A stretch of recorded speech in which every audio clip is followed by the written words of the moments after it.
¡Tarán! Oigan, sí parece una entrada así como para dar las noticias, ¿no? Saludos, Tuxpan de Rodríguez Cano, saludos allá donde está Sarita, saludos Nezahualcóyotl, Azcapotzalco, Chalco, Xochimilco, y si hay vida en otros planetas, saludos también, ¿no? No sé por qué no puedo dejar de empezar así, ¿verdad? Dicen, ponte serio. Pues soy una persona seria, pero me animan esas entradas. Eh, la verdad les agradezco mucho el tiempo que se tomaron al inicio del culto para saludarme por mi cumpleaños. La verdad, ustedes saben que a mí no me gusta mezclar las celebraciones seculares, por así decirlo, con el culto del Señor, pero les agradezco muchísimo el tiempo que se dieron. Gracias por sus buenos deseos y pues aquí estamos para servirles hasta que el Señor diga. Ya les dieron la bienvenida a todos. Gracias, hermano Manuel, por ese saludo personal, ¿verdad? Dice la palabra de Dios, en esto conocerán que son mis discípulos, si tuvieran amor los unos con los otros. Y dice en Corintios, ¿verdad? Si no tenemos amor, no servimos de nada. Entonces, bienvenidos todos, bienvenidos hermanos de la Iglesia Vida Nueva en Azcapotzalco. Bienvenidos familia López Pacheco, son ya como de casa. Bienvenido el bebé Hernández Medina. Y los que vienen en camino, ¿verdad? Bueno, entonces, bienvenida Marcelita. Carlos Gutiérrez, hermano, qué bueno que te pudiese conectar. Bienvenido, esta es tu casa, igual para todos. Uno de los eslogans o frases que hemos estado utilizando últimamente para hablar acerca de esta realidad, ¿verdad? Que tenemos como iglesia virtual, es eso, que la iglesia pues no ha sido hecha por manos humanas. La iglesia no es un edificio, la iglesia no es una casa, la iglesia somos nosotros. Somos los que estamos aquí conectados buscando adorar a Dios, buscando rendirle nuestro culto a Él. Yo no sé cuál sea su idea, pero lo que nosotros encontramos en la palabra de Dios es que cuando nosotros vamos al culto, vamos a rendirle culto a nuestro Dios. No vamos a consumir servicios, no vamos a ver cómo tocan, cómo cantan, cómo predican. Venimos a rendirle nuestro culto, nuestra adoración a Dios. Y para mí es muy grato, es un privilegio estar al frente de ustedes compartiendo la palabra de Dios. Y mi oración es que sea la palabra de Dios la que sea predicada y no la opinión de su servidor. Entonces, el día de hoy iniciamos una nueva serie.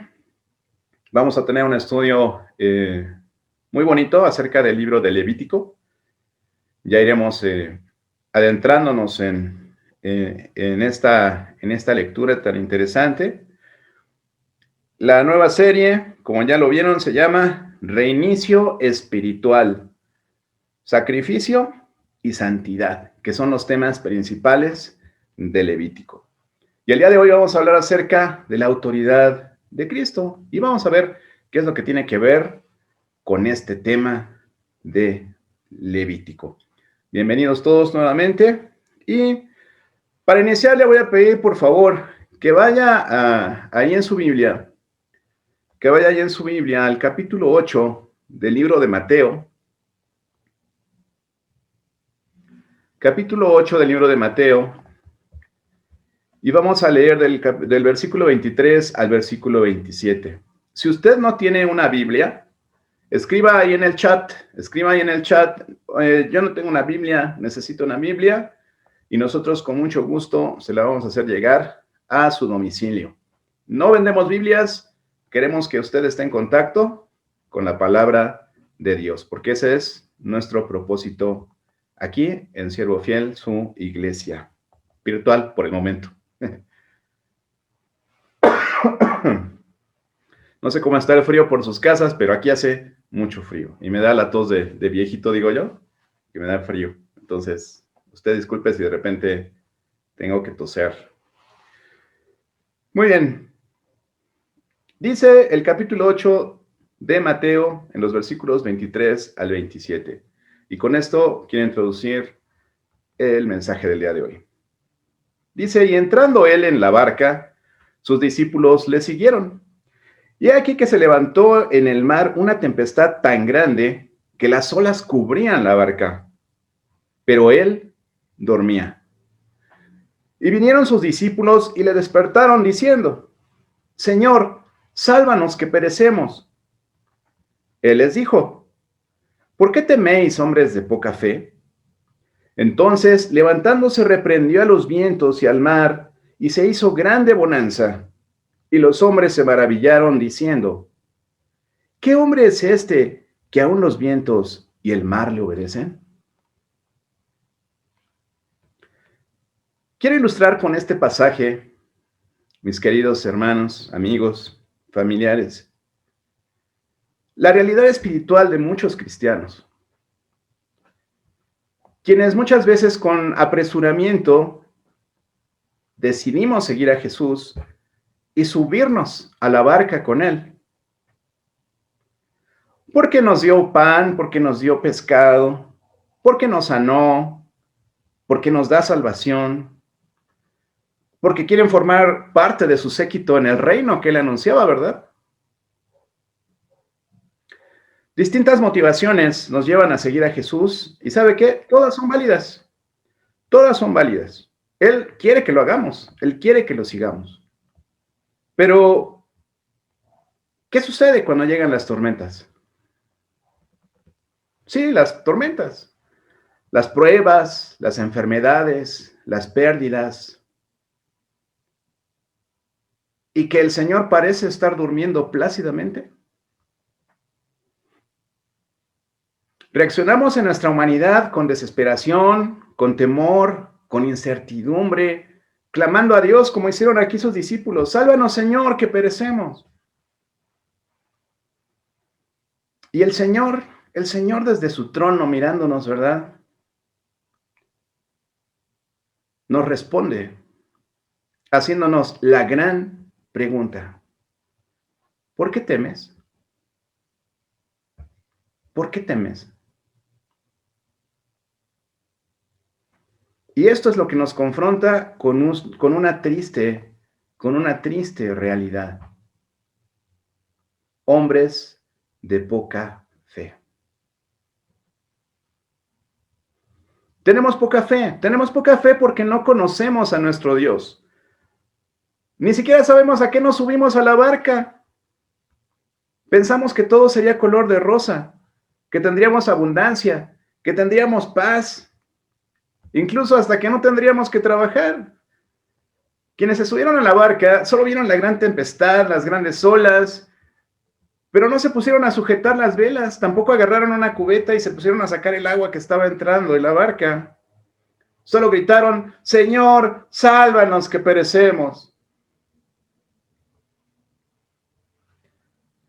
Dios nos muestra cada momento de nuestra vida que Él está presente, que Él es Dios, que este universo que creó y en el cual nos puso para administrarlo, ¿sí? Nos puso para eso. Este universo es sostenido por Él, porque todo fue creado por Él y para Él, incluso nosotros. Fuimos creados para la alabanza de su gloria. Y después de todo lo que Dios te ha mostrado, después de todo lo que Él ha hecho por ti, después de que Él te dio no solamente vida física, sino una vida espiritual, si es que has hecho un pacto con Él, obviamente, tú te sigues preguntando, ¿qué hombre es este? ¿Que aún los vientos y el mar le obedecen? Déjame responderte, ¿qué hombre es este? Jesús es Dios. Jesús es Dios y es la máxima autoridad que hay en el universo. Reconócelo y conócelo. Acompáñame a hacer una oración. Amado Dios y bendito Padre Celestial, cuántas gracias te damos, Señor, porque tú nos das la vida, porque tú nos das salud, porque el día de hoy pudimos prender nuestro dispositivo, Señor, para conectarnos a esta reunión. Gracias por todos esos beneficios, por todos esos privilegios que tenemos y por el hecho, Señor, de poder llegar ante tu presencia y poder abrir una Biblia, Señor, poder abrir tu palabra para poder recibir el mensaje de tu propia voz, Señor. Porque la Biblia contiene tu palabra, Señor. Recibimos el mensaje que tienes para el día de hoy, Señor, con humildad y buscando ser obedientes a tus mandamientos. Gracias, gracias, Padre, por Jesús, ya que gracias a Él podemos tener este acceso a tu presencia, este acceso a la comunión con quienes también profesan, Señor, tener fe en tu Hijo y le han recibido como su Salvador. Gracias por tu amor, por tu misericordia y por este precioso tiempo. En el nombre de Jesús oramos. Amén. Amén. Muy bien. Este video que acabamos de ver es del 10 de enero de 2021. Podría dejárselos completito y es funcional, es práctico, es actual. Pero hace 3 años y 6 meses exactitos, hoy, 30 de junio, estamos exactamente a la mitad de este año. Hoy, 183 días de 2024, quedan 183 días de este mismo 2024.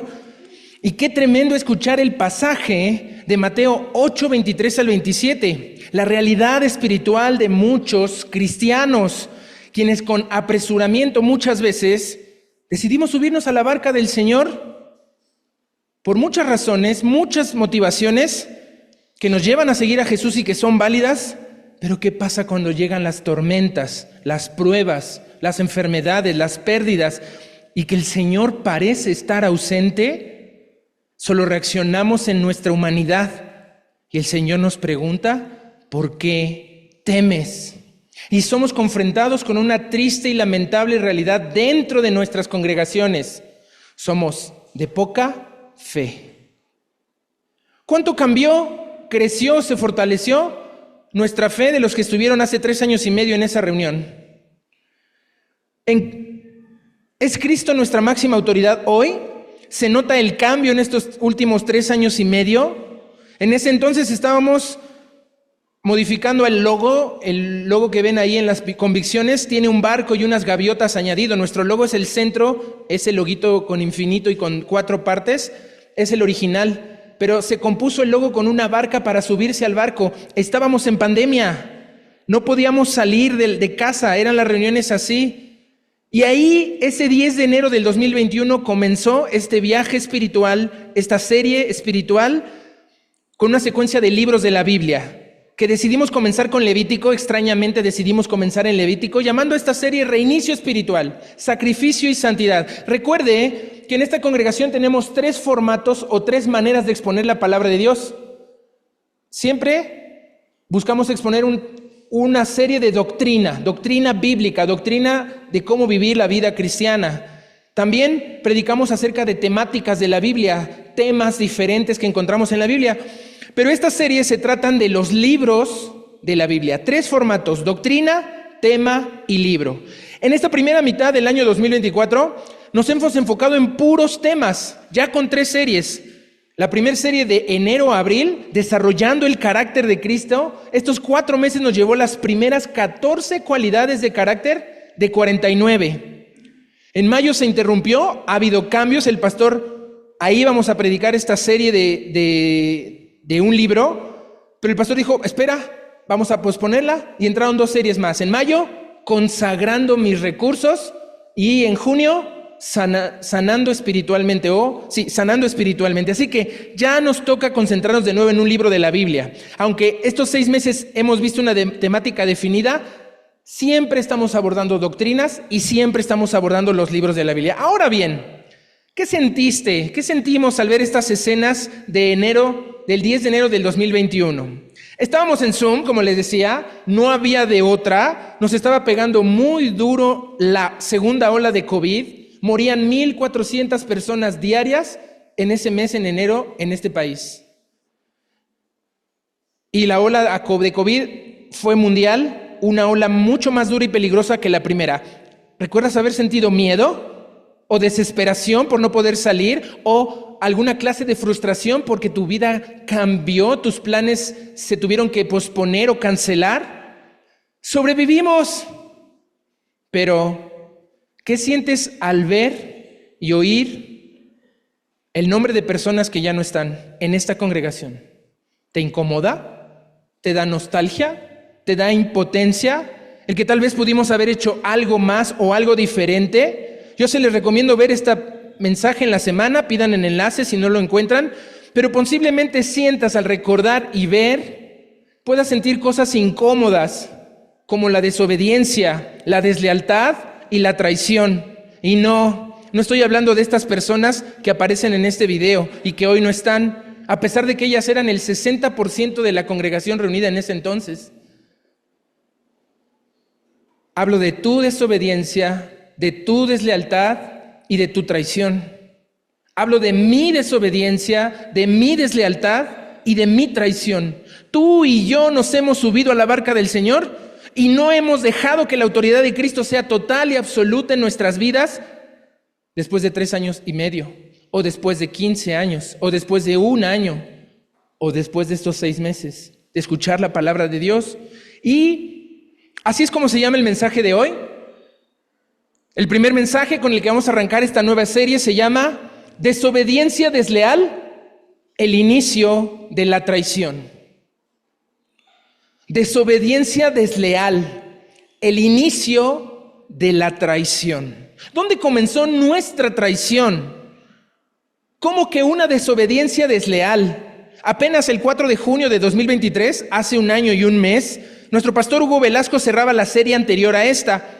Ahí la podemos ver en sus papelitos que les di. La serie se llamaba Transición Espiritual, Entrega y Obediencia. En la parte de atrás, donde está el número 8, dice Transición Espiritual, Entrega y Obediencia. A ver, Jocabet, si me puedes pasar un papelito, nada más para no perderme. Esa fue la última serie en junio del 2023. Transición Espiritual, Entrega y Obediencia. Gracias. Y a 3/4 de su mensaje decía lo siguiente el pastor, y voy a citar textualmente: ¿cómo es importante echar mano del pasado? Recordar de dónde el Señor nos ha rescatado. Recordar las maravillas y proezas que nuestro libertador ha hecho en cada uno de nosotros en el pasado.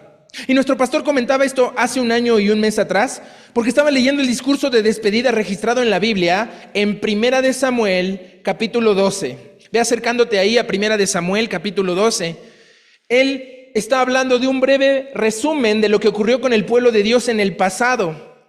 Y estas hojitas, vamos a hacer un recuento de lo que pasó con este pueblo hasta ahora. Pues así como en aquel 10 de enero del 2021, solo existe un 30% de los que estábamos ahí, es decir, de los 20 o 30 personas congregadas ese día, hoy solo quedan 8 o 12 personas de aquel entonces. Una tercera parte sigue, mientras 2/3 no. Lo maravilloso es que hoy aquí somos entre 60 a 80 personas que se congregan regularmente. Por la gracia y la misericordia del Señor, Él ha seguido trayendo personas. Así que vamos a introducirnos a esta nueva serie, que aquí al final, en la parte de muchas letritas, dice traición espiritual, deslealtad y desobediencia. Traición, deslealtad, desobediencia. ¿De qué está hablando este sujeto ahí enfrente? Dirán algunos de ustedes, ¿verdad? Pero vamos a repasar un breve resumen con el enfoque de la traición. El número 1, bueno, quiero que vean la parte de los dibujitos. Está la Biblia, libro espiritual, y vemos ahí arriba la creación. El planeta con las 2 manos es la creación de Dios. Ese se llama origen espiritual, no la hemos predicado, algún día llegaremos a Génesis y la predicaremos. Éxodo, redención espiritual. En enero del 2021 se predicó esta de reinicio espiritual. En abril del 2021, viaje espiritual. En agosto del mismo año 2021, equilibrio espiritual con Deuteronomio. Y para enero del 2022 llegamos a Josué, conquista espiritual. Agosto de 2022, derrota espiritual en el libro de Jueces. Y en mayo de 2023 vimos Samuel, una parte de 1 de Samuel. Recuerden que 1 de Samuel y 2 de Samuel son solo un libro, pero hicimos una biografía extensa de la vida de Samuel. Cómo Samuel se entregó y obedeció toda su vida como un ejemplo de transición. Ahora, gírenlo, Biblia espiritual, origen espiritual, habla de creación y promesa. El Señor crea las cosas ahí en Génesis. No me sigas en la Biblia, véelo reflexionando, lo voy a hacer a memoria. Dios crea todo, en 3 capítulos nos muestra la creación de todo, pero apenas en el tercer capítulo todo se descompone. La promesa del Señor de que pueden comer de todo del árbol, un mentiroso llega y dice, ¿con qué Dios les ha dicho que no pueden comer? Y comienzan las traiciones. Esa es la primera traición registrada en la Biblia en el planeta Tierra, cuando Adán y Eva traicionaron al que les había dado todo, al que les había ofrecido todo, bendición absoluta, fructificar sin límites, sin problemas, sin tiempo, sin dinero, sin espacio, todo a su servicio de 2 seres humanos que respondieron ante la bendición con traición. Después, una serie de traiciones innombrables. Caín asesina a su hermano Abel, traicionando lo que nos hace seres humanos, que es amarnos.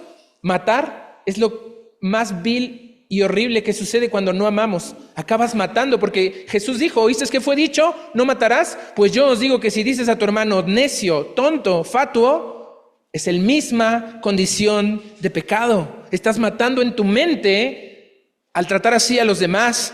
La traición sigue empeorando. El mundo se convierte en un desastre. Adán vive 930 años y la humanidad se empieza a perder, se empieza a corromper a tal grado que Dios siente pesar en su corazón porque la tierra se está autodestruyendo. Los seres humanos solo son violentos, corruptos, arruinado todo, la creación, la reproducción y su propia humanidad, y llega el diluvio. La traición es mundial. Noé es el único que haya gracia delante de Dios, pero también cae en una situación de traición familiar.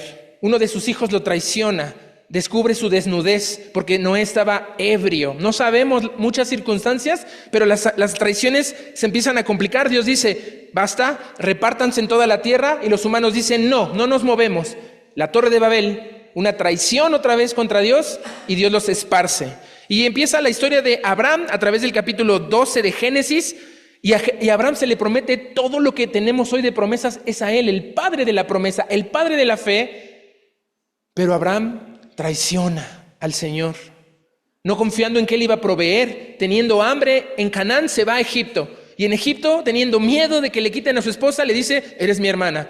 Y el rey se interesa en la hermana, y le dice, yo la quiero, y la vende. Abraham traiciona a su propia esposa, traiciona a su propia familia. Y el abuelo Abraham es el más tranquilo, porque su hijo Isaac con Rebeca hicieron de sus hijos Jacob y Esaú y Jacob, unos engañadores violentos que se querían matar una vez más, como Caín y Abel. Y de Jacob la cosa se complica porque con 4 mujeres, con 12 hijos, una hija, se hace un desastre familiar. Una traición tras traición tras traición. Uno de sus mismos hijos toma una de sus esposas. Otro hijo, los 11 hijos 10 hijos tratan de matar a un hermano, lo venden, mienten. Disfunción familiar a todo lo que da en la Biblia. Muchos han dicho, no en esta congregación, pero en otros, oye, ¿por qué dejas que se escuchen los nombres de estos que ya no se congregan? ¿O por qué no les pones cuadritos a los que aparecieron en el video? ¿Por qué? La Biblia no pone cuadritos y pone mute cuando se menciona un nombre de alguien que hizo las cosas de otra forma a la que esperábamos. Tenemos que hablar de ello. Y bueno, las traiciones continúan. José rescata a toda su familia y llegamos a Éxodo, donde en la redención espiritual Dios les promete cosas tan maravillosas. En Éxodo 19 ya los rescató de Egipto, los hizo crecer. De 65 personas que llegaron a Egipto, salieron 2 millones de personas. Pero apenas en el capítulo 32 de Éxodo, el pueblo traiciona y se vuelve a un becerro de oro. Solo Moisés y Josué se mantienen alejados, pero la mayoría de las personas del pueblo empiezan a adorar un ídolo de oro, un becerro en el cual se corrompen y traicionan toda la ley que Dios les había dado. Y así vimos Levítico. Ahora sí estamos ahí en Levítico, reinicio espiritual, sacrificio y santidad. No hay registro de traiciones en Levítico, porque el Señor ha puesto a su pueblo en una tierra, en una ley, en un orden. Pero cuando empieza Números capítulo 13, es el acabose de este pueblo. Números capítulo 13 nos habla de Cades Barnea, cuando están a punto de entrar en la tierra prometida y dicen no. Capítulo 14 de Números, cuando estamos en un viaje espiritual y que Dios nos pide avanzar y cambiar, la gente dice no avanzo y no cambio, me quedo donde estoy. Y es una traición en la que el Señor les dice, ok, ¿no quieren entrar? No entrarán. Quedarán tendidos sus cadáveres en el desierto. Y más de 1 millón de personas por esta desobediencia e incredulidad muere en el desierto. 40 años después solo quedan Moisés, Josué y Caleb. Pero tampoco Moisés puede entrar. Moisés también traiciona su propio llamado, se enoja contra un pueblo infiel y golpea una roca cuando Dios le dijo que le hablara, y tampoco se le permite entrar a la tierra prometida, y Moisés se suma al número de los traidores. En Deuteronomio se repite toda la ley. Vamos a hablar de ello en otra ocasión. Deuteronomio es el equilibrio espiritual, escuchar y amar, es el equilibrio entre lo que tenemos que hacer en nuestra vida. Y llega Josué. Josué entra a la tierra prometida en una conquista espiritual y nos habla de la autoridad y la responsabilidad. Y con Moisés hubo otra serie de traiciones. Se levantó un Coré, levantó a 150 varones líderes, pero a todos se los tragó la tierra con sus familias. Con Josué hubo un traidor, Acán, agarró un manto de Babilonia en Jericó cuando no había que tocar nada, lo agarra y mueren miles de personas. Y en Josué hay esta traición, no del liderazgo, pero sí del pueblo. Pero Jueces es la decadencia total y absoluta. Y por eso nuestra serie se llamó, en agosto de 2022, Derrota Espiritual. Un desorden y una anarquía. Lo más importante de esta serie que debes recordar es que hay 3 causas de la derrota. Número 1, no transmitir la palabra de Dios a nuestros hijos. Número 2, tener una obediencia a medias. Medio obedezco, medio me comprometo, medio me consagro. Y número 3, vivir como si no hubiera Dios entre semana. Solo los domingos vengo por conciencia, por culpa, por compromiso, pero de lunes a sábado nadie identifica y sabe que yo sigo al Dios de la Biblia. Esas son las 3 causas de la derrota. Y llegamos a Samuel. Transición espiritual, entrega y obediencia. Recuerden que entre los jueces no hay ningún juez bueno. Todos estaban mal. Pero los mejores jueces, les llamamos así a los mejores jueces, los 5 o 6 iniciales son mejores, pero no son buenos. Asesinan de formas terribles, hacen cosas que Dios no les pide. Son los jueces de lo que queda que Dios trata de rescatar, pero son malvados. Después de estos mejores aparecen los malos, y después de los malos aparecen los peores, y el peor de todos es Sansón. Sansón es el peor de todos los jueces, y es el penúltimo de la lista hasta que aparece Samuel. Y vean cómo está el sube y baja. En este punto de la derrota, en la serie 7, llegamos a un punto donde ya no hay recuperación total. Dios ha dado oportunidades desde la creación, desde el arca de Noé, desde la torre de Babel, desde el Éxodo, desde Números, desde Levítico, desde Deuteronomio, en Josué, pero en Jueces se acaba la gracia.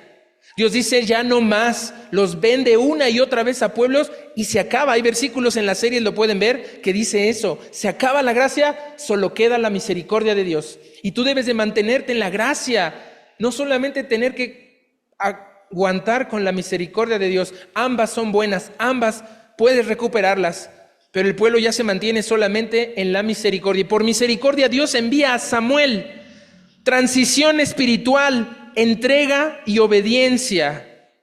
Y ahí es donde vamos a arrancar el día de hoy. Vamos a orar. Señor, abre nuestra mente, calma nuestros pensamientos, trata de hacer que pongamos atención. Si nos hemos perdido 8 series de más de 30 capítulos, más de 30 horas de información y llegamos aquí hoy, es porque todavía queremos aprender más de ti. Aunque estas series van secuenciadas y tienen mucho mayor disfrute, sabor y entendimiento cuando abres el panorama y unes el esquema, hoy tienes un mensaje para nuestras vidas.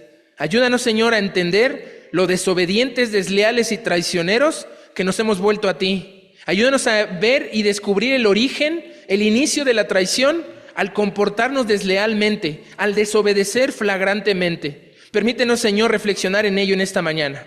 En el nombre de tu Hijo Jesús. Amén. Primera de Samuel, capítulo 9.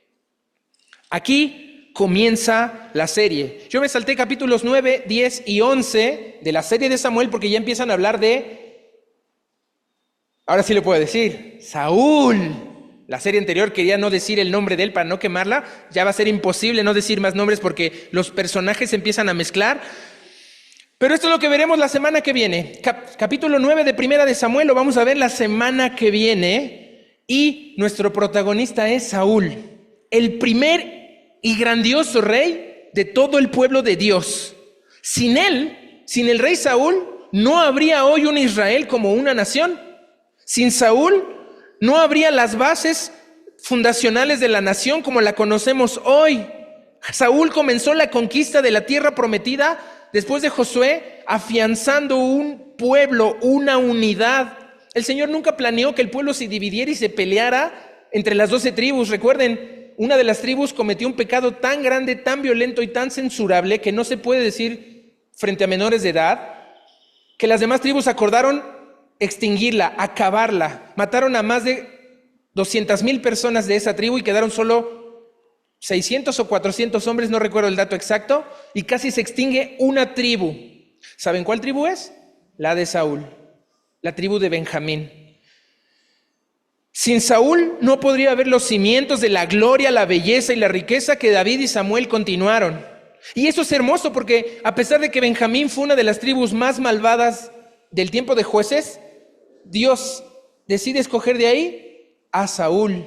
Y vamos a reflexionar sobre esto, cómo Dios de lo peor puede sacar lo mejor. Cómo Dios de lo vil y lo menospreciado quiere sacar lo más querido y amado.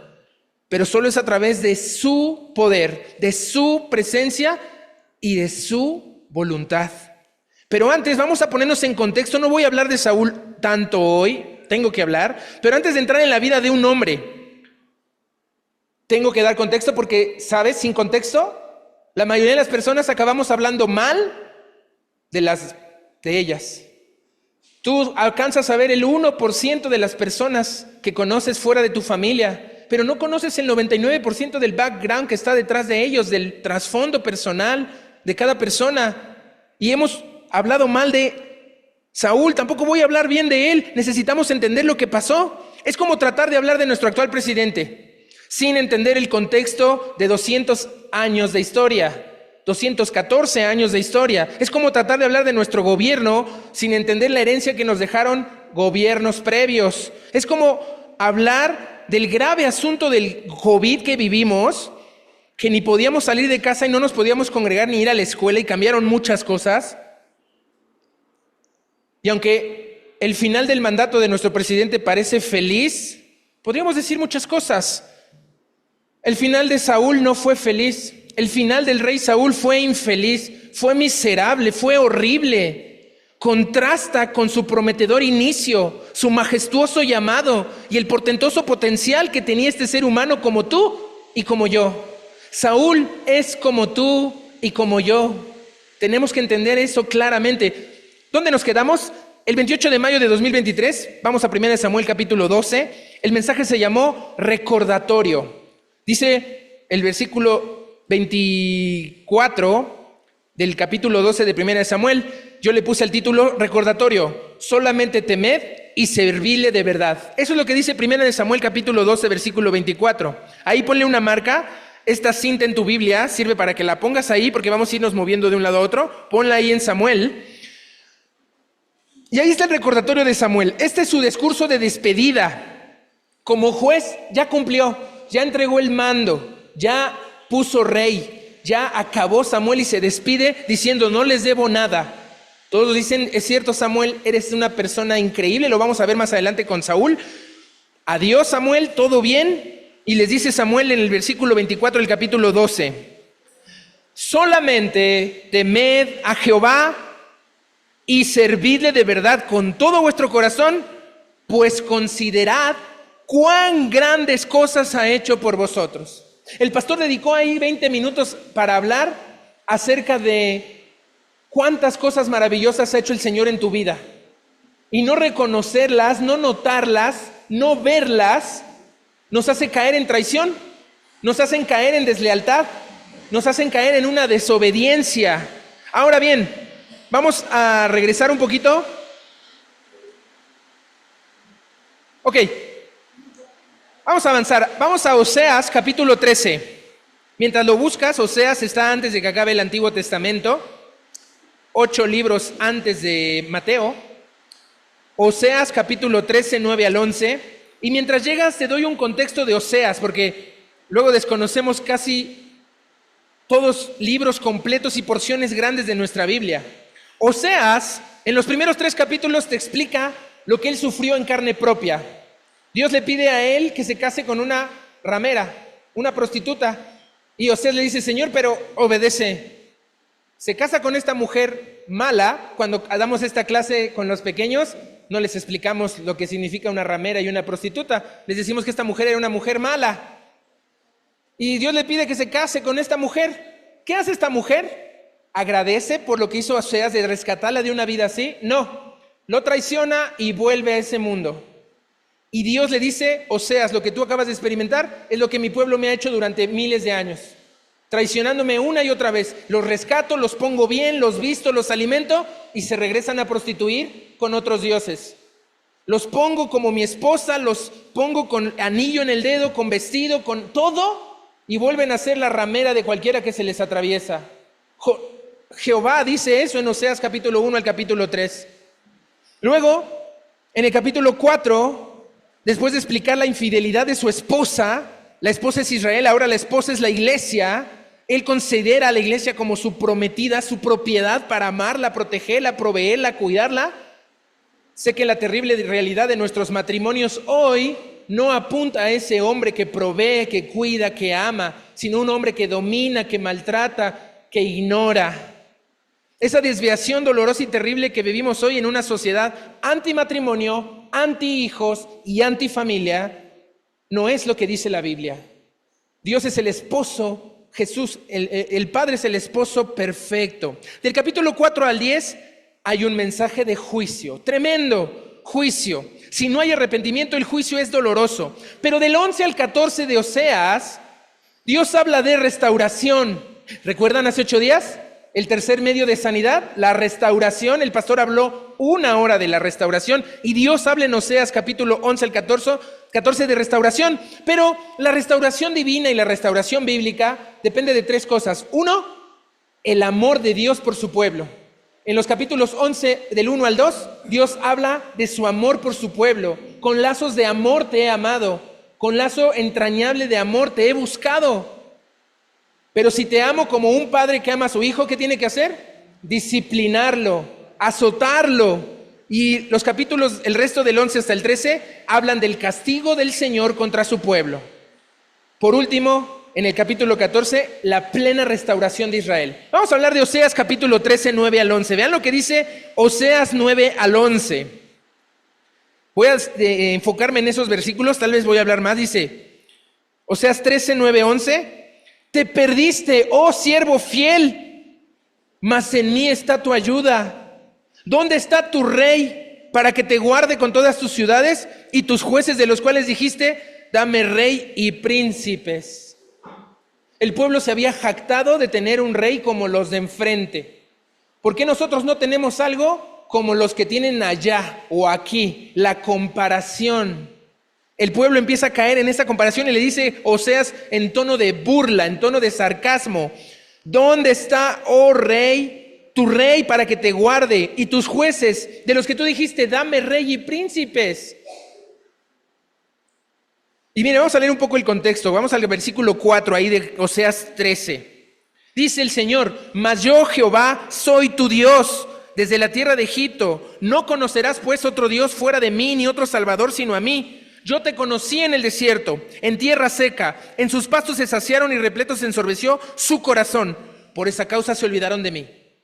Se olvidaron de Dios por la riqueza que Él les había dado. Por tanto, yo seré para ellos como león, como un leopardo en el camino los acecharé. Como osa que ha perdido a los hijos, los encontraré y desgarraré las fibras de su corazón. Los devoraré como león y fiera del campo los despedazará. Esa es la promesa de Dios a un pueblo infiel. Sí, se oye algo violento. Sí, se oye algo mal. Pero ve lo que dice el versículo 12. Atada está la maldad de siervo fiel, su pecado está guardado, dolores de mujer que da luz le vendrán, es un hijo no sabio, porque ya hace tiempo que no debiera detenerse al punto mismo de nacer. El pueblo de Israel estaba deteniendo su nuevo nacimiento, se estaba queriendo quedar dentro del vientre de su madre, y es algo antinatural, y es lo que nos está pasando como iglesia también. Regresemos a 1 de Samuel, y ¿sabes? Nadie quiere esto, nadie quiere estar así, nadie quiere este tipo de vida en la que Dios se ponga contra nosotros. Vean lo que dice 1 Samuel capítulo 12, 14. ¿Cuál es lo que Dios pide? Dios pone condiciones, claro, vean el condicional if o si. En español dice, si temieres a Jehová y le sirvieres y oyereis su voz y no fuereis rebeldes a la palabra de Jehová, y si tanto vosotros como el rey que reina sobre vosotros servís a Jehová vuestro Dios, haréis bien. Esto es lo que Dios quiere de nosotros. Pero vean el 15, hay la contraparte del contrato, de la condición, del pacto. Versículo 15 dice, mas si no oyereis la voz de Jehová, si fuereis rebeldes a las palabras de Jehová, la mano de Jehová estará contra vosotros como estuvo contra vuestros padres. ¿No les sonó a Oseas esto? ¿No les suena que Dios se comporta como un león, como un leopardo, como una osa que pierde a sus crías y que desgarra, devora, despedaza? ¡Qué violento! No lo que me están haciendo. Qué violento trato del Señor a un pueblo rebelde, pero es lo único que queda. Acá no queda de hablar, derechos humanos, ser... No. Al infractor hay que castigar. Los abrazos no funcionan. Tampoco los balazos. Pero la disciplina en el hogar funciona y estamos fallando ahí. Aquel 28 de mayo yo dije esto respecto a estos pasajes. El diablo sabe desde el principio que su única oportunidad contra ti y contra mí es que el Señor se vuelva contra nosotros. Si tú estás orando, si tú estás con el Señor, pegado a su palabra, congregándote todos los días, todas las veces, si estás en oración fiel y constante, no hay forma en la que puedas ser derrotado. Pero Satanás sabe que la única forma de atacarte y destruirte es poniéndote primero en contra de Dios. Es atacándote de parte del león, del leopardo y de la osa que perdió a sus crías. Sabe que el único que te puede destruir es el Señor. Cuando te pones contra Él se pone contra ti. Saúl, el primer rey de Israel, sufrió todo esto de una terrible y dolorosa forma porque el enemigo lo hizo pedazos, literal. Luego vamos a hablar de los pedazos en los que quedó Saúl. Es un poco de spoiler. Y nuestra serie se llama Traición Espiritual, Deslealtad y Desobediencia. Vamos a la cita clave de toda la serie. Más adelante en 1 de Crónicas, capítulo 10, vamos a abordar muchos libros en donde se habla de Saúl. Saúl inspira 4 salmos de David. David escribió solo 70 salmos de los 150. 4 salmos de David son originados por Saúl. Sí, David ora diciendo ayuda porque Saúl lo está molestando, Saúl lo está odiando, Saúl lo está tratando de matar y Saúl le miente. Pero es Saúl el que origina 4 salmos gloriosos en nuestras Biblias, lo vamos a ver después. Pero vean 1 de Crónicas capítulo 10, versículos 13 al 14. Este es el centro de la serie. Este es el punto central de nuestra serie de traición espiritual. Dice 1 de Crónicas 10, 13 al 14. Así murió Saúl por su rebelión con que prevaricó contra Jehová, contra la palabra de Jehová, la cual no guardó, y porque consultó a una adivina y no consultó a Jehová, por esta causa lo mató y traspasó el reino a David, hijo de Isaí. La traición va a matarte, la traición va a matarme, la traición mató a Jesús, la traición mató a Sansón, Dalila lo traicionó, la traición mató a Saúl.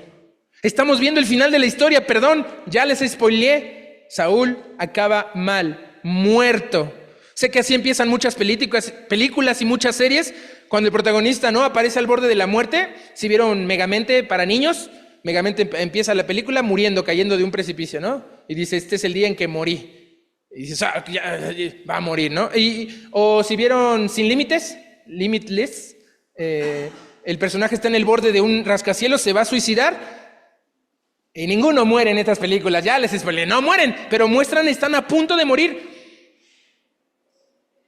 Pero spoiler de la serie, Saúl sí muere. Y muere de la forma más horrible que hay para morir. Ya de por sí la muerte es horrible, es indigna, es asquerosa, pero aquí es 100 veces más horrible la forma en la que muere Saúl y de lo que se pueden imaginar.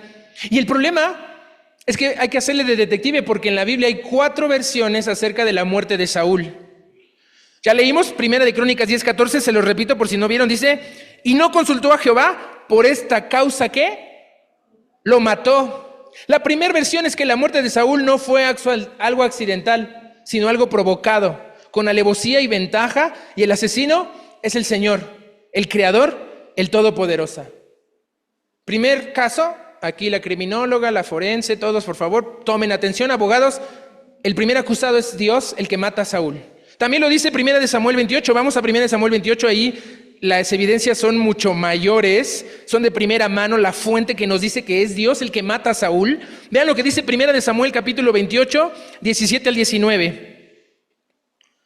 No, si los dejaba con solo la predicación del pastor hubieran dicho, ay no, esto sí suena interesante, esto sí quiero saber. 1 Samuel 28, 17 al 19, dice, ¿sí todos?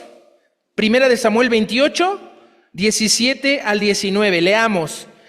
Jehová te ha hecho como dijo por medio de mí, pues Jehová ha quitado el reino de tu mano y lo ha dado a tu compañero David. Como tú no obedeciste a la voz de Jehová, ni cumpliste el ardor de su ira contra Amalec, por eso Jehová te ha hecho esto hoy. Y Jehová entregará a Israel también contigo en manos de los filisteos. Y mañana estaréis conmigo, tú y tus hijos, y Jehová entregaré también al ejército de Israel en manos de los filisteos. Dices, qué bonita reunión con este hombre, Saúl y sus hijos, va a haber algo familiar. No.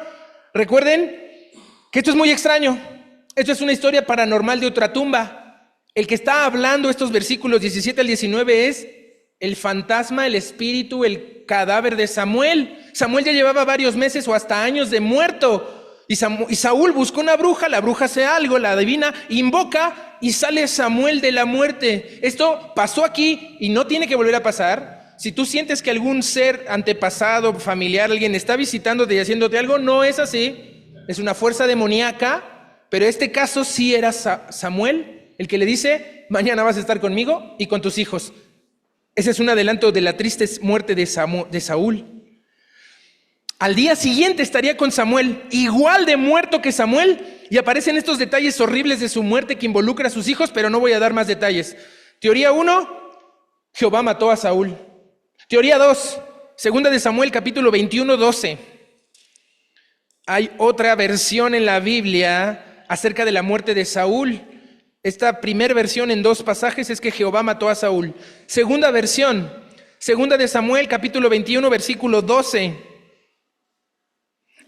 Entonces David fue y tomó los huesos de Saúl y los huesos de Jonatán, su hijo, de los hombres de Jabes, de Jalad, que los habían hurtado en la plaza de Bet-San, donde los habían colgado los filisteos, cuando, ¿quién?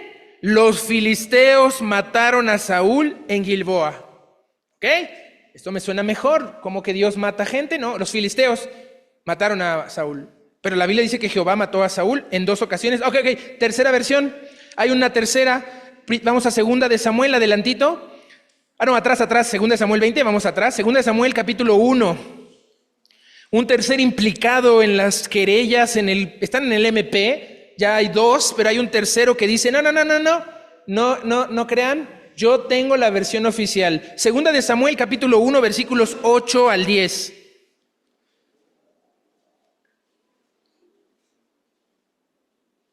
Dice así. Y me preguntó, aquí está el acusado, el tercero, ¿quién eres tú? Y yo le respondí, soy Amalecita. Esto es un joven. El versículo 6 dice, un jovencito, Amalecita, ahorita les explico. Versículo 9. Y él me volvió a decir, Saúl me volvió a decir, te ruego que te pongas sobre mí y me mates, porque se ha apoderado de mí la angustia y mi vida está aún toda en mí. Y entonces me puse sobre él y lo maté. porque sabía que no podía vivir después de su caída, y tomé la corona que tenía en la cabeza, la argolla que tenía en su brazo, y las traigo aquí a mi Señor. Tercer caso, el joven amalecita mata a Saúl. ¡No! Cuarta opción, Primera de Samuel, capítulo 31. Hoy un cuarto sospechoso de la muerte de este gran y poderoso rey, magnífico rey, cual otro no ha habido después de él. Este rey era el rey perfecto, pero acabó así. Cuarta opción, Primera de Samuel 31:4. Entonces dijo Saúl a su escudero: saca tu espada y traspásame con ella, para que no vengan estos incircuncisos y me traspasen y me escarnezcan. Mas su escudero no quería, porque tenía gran temor. Entonces tomó Saúl su propia espada y se echó sobre ella. Uf, ¿cuál es la peor? ¿Te parecen coherentes las cuatro historias? ¿Sabías que hay unos errores en dos de estas versiones al escribir estas porciones? ¿Será que la Biblia se está contradiciendo? ¿Cómo murió Saúl? 1, Jehová mató a Saúl. 2, los filisteos mataron a Saúl. 3, el joven amalecita mató a Saúl. 4, Saúl mató a Saúl. Suena de risa, pero son versiones. Lo vamos a analizar esto hasta el 28 de julio. No voy a decir nada de esto hoy, ni la próxima, ni la que sigue. 28 de julio vamos a hablar de esto. Pónganse a leer la Biblia y quieren saber, ahí va a estar. Pero en 5 domingos contando hoy, la idea es dejarte en ese suspenso para que llegues al final de la serie, para que no faltes ni un domingo. ¿Y sabes qué es lo peor? No tenía que ser así. Saúl no tenía por qué morir así. Toda la vida de Saúl, todos sus padres, su familia, su estatus, su educación, iban en sentido contrario a este desastroso final. Él era rico, era influyente, era educado, era amado, era alto, era guapo, era joven, era popular. No, tú no. Saúl era salvo. ¿O no? ¿Qué opinan? A ver, encuesta, consulta popular. Levanten la mano los que creen que Saúl no era salvo. Antes de eso les voy a dar evidencias. Si tú concluyes que él se suicidó, pues hay un dogma por ahí que dice que todos los suicidas no tienen perdón. O peor, si Jehová lo asesinó, pues era un enemigo declarado, despreciado y rechazado por el mismo Rey de Reyes, y el Todopoderoso lo asesina. ¿Saúl era salvo? Ok, segunda opción. Saúl no era salvo. Es estas opciones. Si Saúl era salvo, si tú crees que Saúl era salvo, si tú concluyes que lo mataron los filisteos, porque muere como un héroe de batalla, en el campo de batalla, contra un enemigo que lo estuvo persiguiendo 20 años de guerra continua, uno de los más grandes héroes, de los más gloriosos, su siervo más fiel, el siervo más fiel de Saúl, el que le hizo más batallas, el que le ganó, el que fue su comandante, el rey David. En 2 de Samuel capítulo 1 le dedica 9 versículos de luto al gran rey y de honor como ninguno en la Biblia. Les voy a adelantar 3 versos sobre ello. Dice 2 de Samuel 1, 19 y 20. Ha perecido la gloria de Israel sobre tus alturas. ¿Cómo han caído los valientes? No lo anuncies en Gat, ciudad filistea, ni deis las nuevas en las plazas de Ascalón, ciudad filistea, para que no se alegren las hijas de los filisteos, para que no salten de gozo las hijas de los incircuncisos. Y versículo final: cómo han caído los valientes, han perecido las armas de guerra. Y David está llorando cuando se entera que Saúl está muerto, cuando el ungido del Señor ha desaparecido, cuando ya no está su maestro, su rey, su líder. Casi un padre para David fue Saúl. Entonces, ¿Saúl fue salvo? Levanten la mano a los que crean que fue salvo. Levántenla sin miedo, nadie los va a juzgar, no hay cámaras. Bueno, sí, pero no. ¿Quiénes votaron? ¿Sí fue salvo? Ok, no fue salvo. ¿Quiénes votan? Ok. Si tú concluyes que el joven amalecita lo mató, recuerda que los amalecitas son un pueblo vengativo que mata a mucha gente. Mató al pueblo de Israel en el desierto entrando a la tierra prometida. Mató al pueblo en esta guerra con Saúl y mata al pueblo de Esther. En la historia de Esther son los mismos amalecitas traidores y vengativos que están matando a judíos. No son los de Hamás, son iguales, pero en otro tiempo, es los mismos. Hay mucha más historia con este joven, una historia de rencor, de enredo nacional y personal en contra de Saúl. Te estoy adelantando detalles, pero este joven, cuando va y dice, yo lo maté, en el momento lo ejecutan. El rey David dice, mátalo, y ahí lo matan. Entonces, si matas a alguien porque mató a alguien, es porque puede ser la versión más fuerte de esto. ¿Y sabes por qué? El crimen es que ha atentado contra el ungido, y el ungido significa que era el consagrado, el apartado, el separado, el seleccionado, el elegido de Jehová. De ese Saúl estamos hablando. Pero ¿saben qué? Lamento haberles hecho levantar la mano. Digo, me fascinan las consultas populares, votar, la democracia. No, yo soy un demócrata absoluto en este hermoso y glorioso país, como se demostró en las últimas elecciones. La democracia permitió lo sucedido y lo que sucederá y va a sellar nuestro destino. ¿También entienden? Pero este destino sellado por nuestra democracia para el próximo gobierno a cargo de nuestra virtual y electa señora presidente, no digan presidenta, por favor, no. Si se le dice de otra manera, no se va a oír más inteligente o inteligento. No se oye más eleganta ni eleganto. ¿Entienden? O sea, yo sé que esta opción que les comento de decirle presidente no suena ni alegra ni alegro. No suena ni admirable ni admirablo. Ya me entendieron, ¿verdad? Presidente, la señora presidente preside. Cuidado, eso si empiezas a hablar como los que están allá afuera, vas a actuar como ellos y vas a hacer lo que están haciendo. Y espero que se entienda lo valioso e importante, basta ya. Lo valioso e importante de conservar y expresar correctamente nuestro vocabulario. Ok, se suicidó. Pensemos que se suicidó Saúl, no fue salvo. Pero si fue un héroe de guerra, si fue salvo. Pero Jehová mismo lo mató, no fue salvo. Bueno, fue el fundador de la nación, promulgó leyes, profetizó. Él causó la cuarta transformación del pueblo de Israel. ¿En serio? No se rían. La primera transformación del pueblo de Israel es cuando entró a Egipto y salió con Moisés. La segunda transformación fue en el monte Sinaí, los 40 años del desierto, y darle las leyes para poseer la tierra prometida. La tercera transformación fue el periodo de los jueces, que fue un desastre. Y aquí con Saúl comienza la cuarta transformación, que es la monarquía de Israel. No estoy haciendo comparaciones ni coincidencia, no, es lo que pasó en la vida de Saúl. Hay que leer para saberlo. Pues entonces, si fue salvo, si logró la cuarta transformación del pueblo de Israel, ¿él fue salvo? Bueno, hizo cosas muy malas. Agarró una bruja, mató gente, intentó matar a su hijo, a su amigo, a su siervo, a su...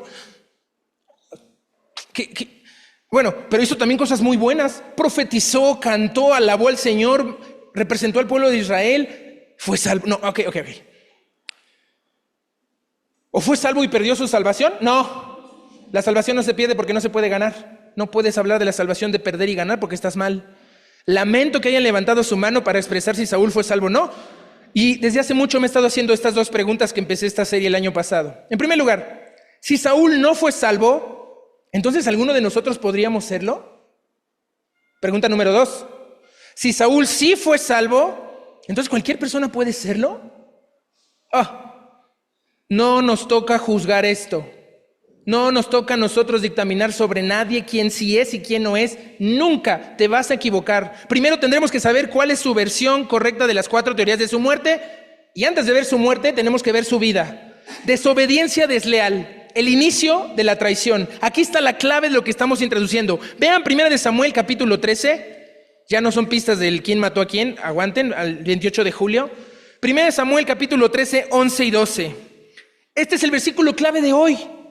Y apenas quiero empezar el mensaje de hoy, pero en 10 minutos acabo. 1 Samuel 13, 11 al 12 dice así. Entonces Samuel dijo, ¿qué has hecho? Y Saúl respondió, porque vi que el pueblo se me desertaba y tú no venías dentro del plazo señalado y que los filisteos estaban reunidos en Micmas. Me dije, ahora descenderán los filisteos contra mí a Gilgal y yo no he implorado el favor de Jehová. Me esforcé, pues, y ofrecí holocausto. Cuidado. Ese me esforcé, ese me dije, es el inicio de la traición. Me dije a mí mismo, ¿me congregaré o no? Cuidado. Me esforcé en darle a los pobres, pero no, eso del diezmo es algo raro. Me esforcé en mi trabajo, pero ¿cómo me voy a esforzar para estar los miércoles en la oración? Me dije a mí mismo, no, cuidado. Ese esfuerzo es en desobediencia, es un esfuerzo en deslealtad. Y ¿saben? Quiero que veamos rápido qué es la lealtad. No voy a decirlo porque el pastor lo dijo el 21 de enero pasado. ¿Se acuerdan? 14 características, cualidades de carácter. La segunda del año después de diligencia, el pastor predicó sobre lealtad. Y vimos que la lealtad es un pacto, uno de sangre. Pueden ver la serie, me la piden. Qué violento, ¿sí? Es tan violenta y ruda como la muerte de Saúl. La lealtad es un pacto de sangre. Vimos la diferencia entre un pacto y un contrato. Es la confianza. Un pacto es una relación de confianza. Pero cuando haces un contrato para vender tu carro, tu casa, tus niños, no, pero cualquier otra cosa que quieras vender, tienes desconfianza. Haces un contrato para ampararte. Los contratos son en desconfianza. ¿Qué tienes con el Señor hoy? Cuando piensas en tu relación con el Creador del universo, quien te formó con sus propias manos en el vientre de tu madre, que formó cada hueso y cada parte de ti, solo tienes un contrato de conveniencia con Él cuando te conviene, con cláusulas chiquitas. Señor, aquí los domingos es tuyo, pero los lunes son míos. De 7 a 10 tú, pero de 12 a 4 yo. ¿Hay letritas chiquitas en tu contrato o has hecho un pacto de sangre con el Señor? Y es un pacto de sangre con Cristo. ¿Esto es grave? Estimadísimos míos, amados, querida iglesia, ¿esto es grave? Vamos a Hebreos capítulo 9, 11 al 14. No es juego lo que estamos hablando. Los que podrían sonar como chascarrillos es algo fuerte en nuestra vida, y sí, no está mal que nos riamos y que veamos, pero podría estar hablando de ti en el futuro, cuando estoy hablando de Saúl. O hoy podemos identificar a muchas personas que ya no están, que hicieron lo que Saúl hizo. Y aunque no es de risa, sé que causa ese choque porque nos checa. Dice Hebreos 9, 11 al 14, lo serio de este pacto de sangre de lealtad. Hebreos 9, 11 al 14 dice así: pero estando ya presente Cristo, somos sacerdote de los bienes venideros por el más amplio y más perfecto tabernáculo, no hecho de manos, es decir, no de esta creación, y no por sangre de machos cabríos ni de becerros, sino por su propia sangre. La propia sangre del Señor Jesús, que entró una vez para siempre en el lugar santísimo, habiendo obtenido eterna redención. Porque si la sangre de los toros y los machos cabríos y las cenizas de la becerra rociadas a los inmundos santifican para la purificación de la sangre, de la carne, cuánto más la sangre de Cristo, el cual mediante el Espíritu Eterno se ofreció a sí mismo sin mancha a Dios, limpiará vuestras conciencias. La sangre de Cristo limpia vuestras conciencias de obras muertas para que sirváis al Dios vivo. Este pacto de sangre es muy importante. Si tú eres desleal a esto, vas a ser desleal con todo, con tu trabajo, con tu jefe, con tu esposa, con tus hijos, con tu pastor, con tu congregación, con tus convicciones, contra tu propia persona. Ser desleal con Dios es ser desleal a ti mismo. Deslealtad, pero contra la propia sangre de Jesús. Avanza tantito, Hebreos 10, 29. No seas desleal, porque es la sangre de Cristo y el pacto es con Él. Dice Hebreos 10, 29. ¿Cuánto mayor castigo pensáis que merecerá el que pisoteare al Hijo de Dios y tuviere por inmunda la sangre del pacto en el cual fue santificado e hiciere afrenta al Espíritu de gracia? ¿Cuánto crees que es el castigo por esta deslealtad? Recordemos la definición de lealtad que vimos en 21 de enero pasado. Lealtad es utilizar los momentos difíciles para demostrar mi compromiso con el Señor y con aquellos a quienes Él me ha llamado a servir.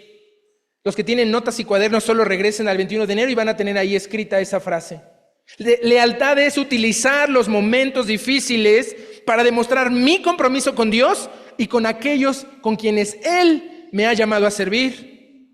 Y también vimos lo opuesto a la lealtad, es infidelidad. Las dificultades prueban nuestra lealtad. Es fácil ser leal cuando todo va bien, pero cuando no, pero cuando ya no es conveniente, cuando ya no es beneficioso para nosotros, ¿nos mantenemos fieles al llamado de Dios o retrocedemos para escapar de estos inconvenientes que nos empiezan a incomodar?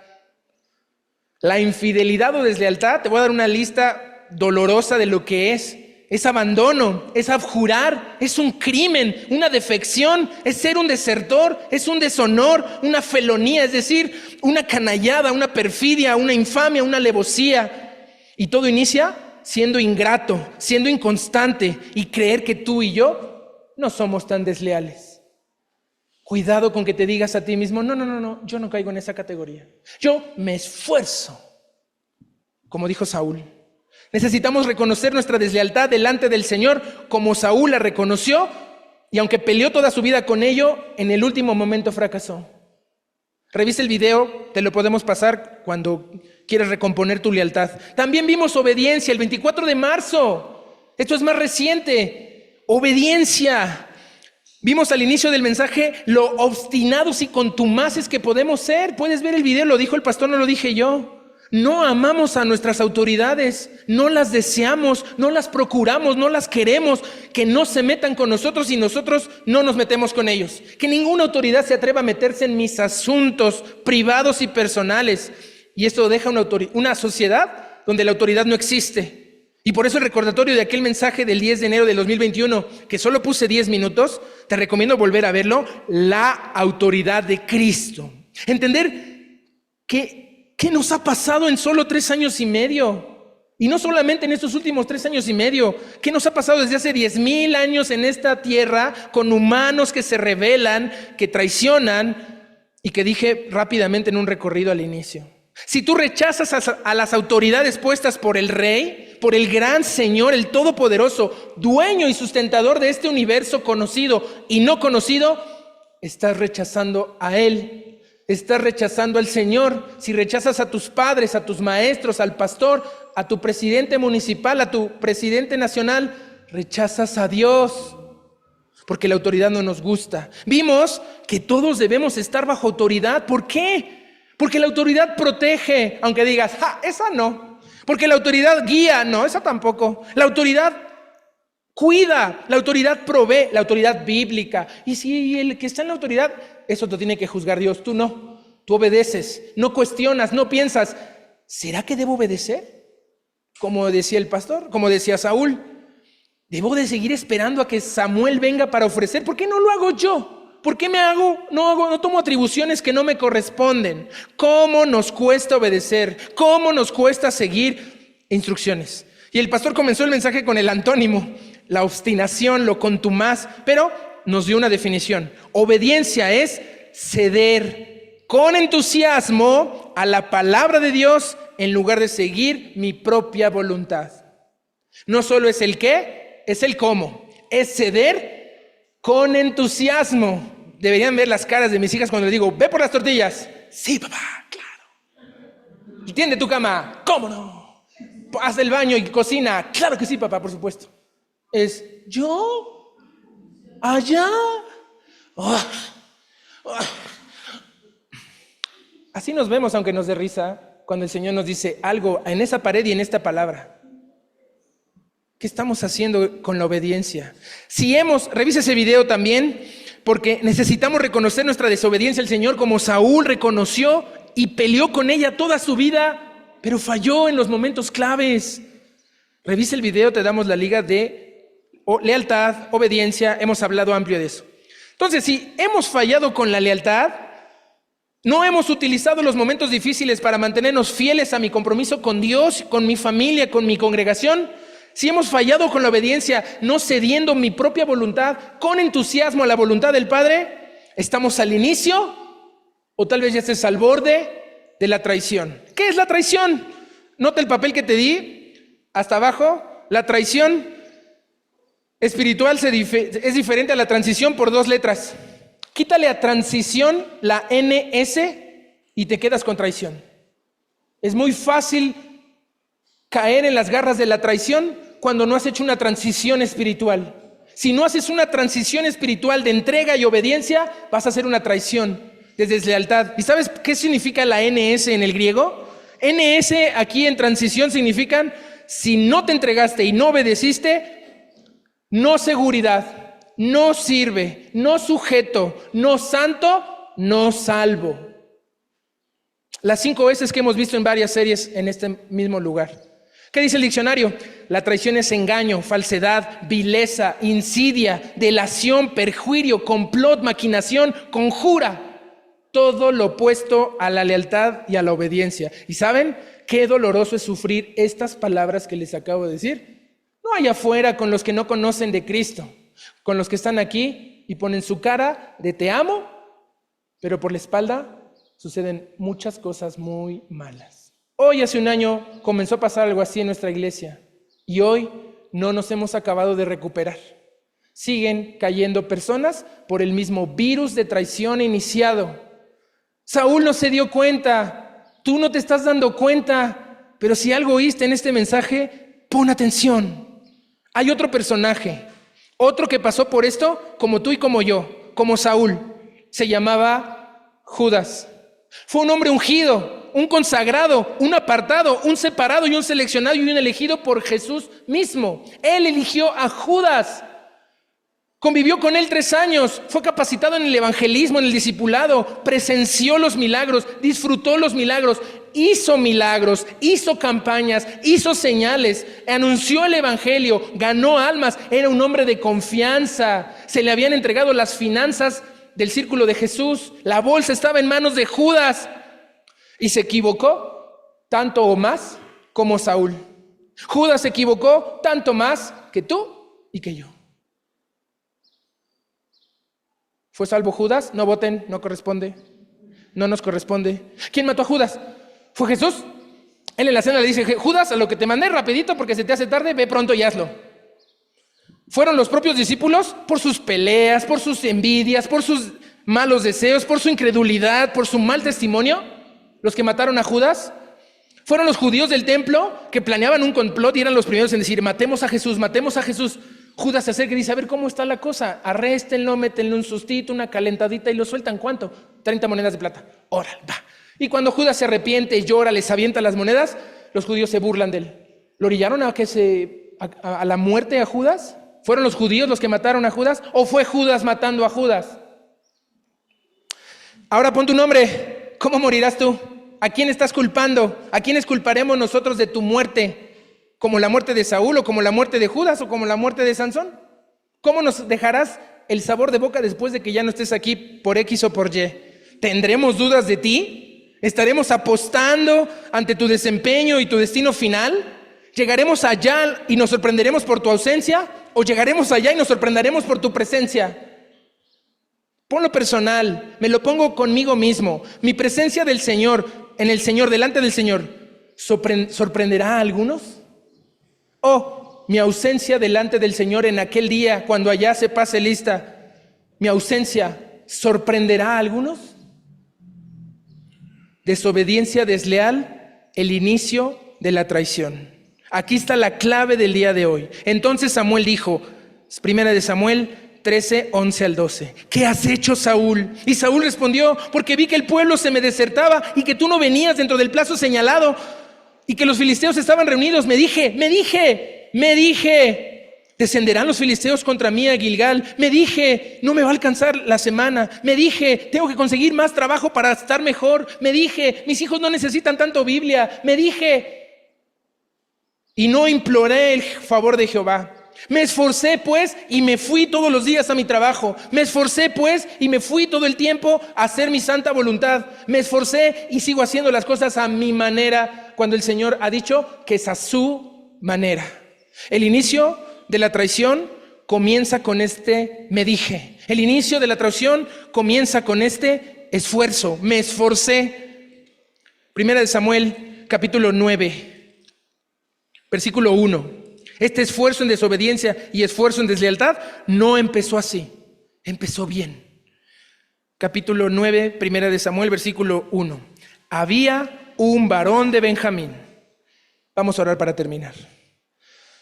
Ay, Señor, no quiero ser más un desleal. No quiero más ser un desobediente. No quiero ser un traicionero. Señor, los ejemplos en la Biblia están ahí públicos y abiertos al que quiera enterarse de esta situación tan terrible que a cualquiera nos puede pasar y que le pasó a Sansón, que le pasó a Saúl, que le pasó a Judas, personas dentro del ministerio, líderes espirituales, personas que agarraban su Biblia y se congregaban todos los domingos.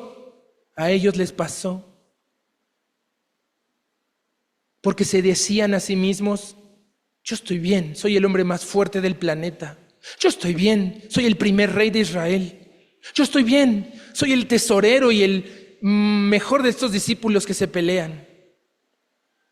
No nos dejes decirnos a nosotros mismos qué, cuándo, nada. Que tu palabra sea la que nos mida, la que nos diga y la que hable de nosotros, no nosotros a nosotros mismos, Señor. Que no digamos me esforcé me he esforzado, tanto he trabajado, yo merezco, yo me gané, yo quiero, yo deseo. No, Señor, por tu gracia estamos aquí de pie. Ha sido por tu misericordia. ¿Qué sería de nosotros si no nos hubieras alcanzado? ¿Qué habría sido de nosotros si no nos hubieras llamado de esas tinieblas a tu luz admirable? No, no es por nuestro esfuerzo ni por lo que nos digamos. Es porque lo que tú has dicho en tu palabra, Señor, es lo que tú te mostraste en gracia y te inclinaste a nuestro favor para rescatarnos. Ayúdanos, Señor, a borrar la deslealtad. No queremos hacer una canallada más de las que nos han orillado y traído hasta este punto en nuestras vidas, en el que estamos inconformes, en el que estamos insatisfechos y que estamos al borde de un suicidio. Y no tiene que ser uno físico, porque el suicidio también es emocional, es mental y es espiritual, y hay grados. Evítanos, Señor, esa deslealtad que nos mata. Evítanos, Señor, la desobediencia y el tener que pagar platos rotos y hacérselos pagar a nuestros hijos y a nuestros nietos y a nuestra sociedad. No nos dejes ser traicioneros. Ayúdanos a poner atención. ¿Qué pasó con este hombre Saúl? Ayúdanos a entender esta serie que hoy abres delante de nuestros ojos y de nuestro corazón para tomar cartas en el asunto. Y Señor, hoy queremos renovar este pacto contigo. Señor, tú mandaste a tu Hijo en la cruz a morir por nuestra desobediencia, por nuestra deslealtad y por nuestra vida de traiciones. En esa cruz pagaste en tu Hijo todo lo que había que pagar. Ahora nos pides creer, recibir el regalo de la salvación, que es tu Hijo crucificado, conforme a las Escrituras, que resucitó al tercer día y hoy está de nuevo en su trono. Señor, yo reconozco que he sido desleal, reconozco que he sido desobediente y reconozco que me he traicionado y te he traicionado a ti, al único que me ha cuidado, al único que me ha dado todo lo que tengo y todo lo que soy. Perdóname, Señor, me arrepiento. Abro mi corazón para que entres en él si es que aún no has entrado. Y si ya estás en él, Señor, límpiame una vez más por tu preciosa sangre, que nunca la tenga por inmunda y nunca te pisotee con mis acciones. Ayúdame a borrar esta desleal desobediencia que es el inicio de la traición. Te lo pido en el nombre de tu Hijo Jesús. Amén.